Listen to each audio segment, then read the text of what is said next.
You all right? Don't touch me. You need some money? Everyone can use some money, right? Here you go. I forgot my manners. You got a couple $100 in there, and need that? Please don't do anything. That's my medication.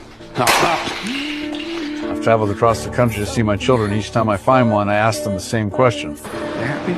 On Thanksgiving Day, I prepared dinner, waiting for my 4 children to come home to eat, but they all called saying they were too busy to return, so I decided to travel across the country to see them. But I have pulmonary fibrosis, can't fly, and my body can't handle too much strain. The doctor advised against it, but I just wanted to see my family. I packed enough medication for the journey to be taken on schedule. I packed my bags and wrote each child a letter. On the train, I chatted with a stranger. I proudly told her about my 4 children. First stop, my youngest son David's apartment. I rang the doorbell for ages, but no one answered. I waited at the door for a long time, but he didn't return. I had to leave, hoping he was just swamped with work.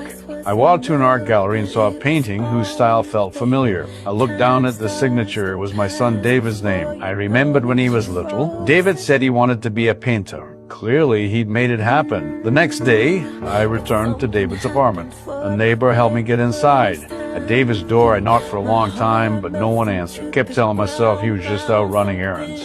I took out the letter I'd written and slipped it through the door crack, hoping he'd find it when he returned. The first stop of my journey left me feeling lost, but I had to keep going. Next, I was headed to visit my eldest daughter. After several days of travel, I arrived at my daughter Amy's home. My grandson was well behaved, helping me with my suitcase. She'd married a wealthy man and lived a life of luxury. She seemed surprised to see me, but her smile felt strained. I sensed she was hiding something from me. During dinner, I noticed the relationship between my son-in-law and grandson seemed rather distant.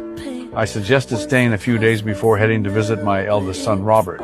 But Amy made numerous excuses, saying she was busy. I had no choice but to leave. At the airport farewell, I handed her the letter I'd written and asked, "Are you happy?" You happy? Yeah, of course I am. Seeing her joyful smile, I felt reassured and continued my journey. After many twists and turns, I finally found the band where my eldest son played. He told me he was the band's conductor. When I arrived at the rehearsal space, I discovered he wasn't the conductor. He was a drummer. The lie was exposed in that moment. I couldn't believe my son would lie to me. Watching him run toward me, I still forced a happy smile. I couldn't help asking him, "Why did you lie to me?" He said being a drummer meant less pressure and more chances to travel.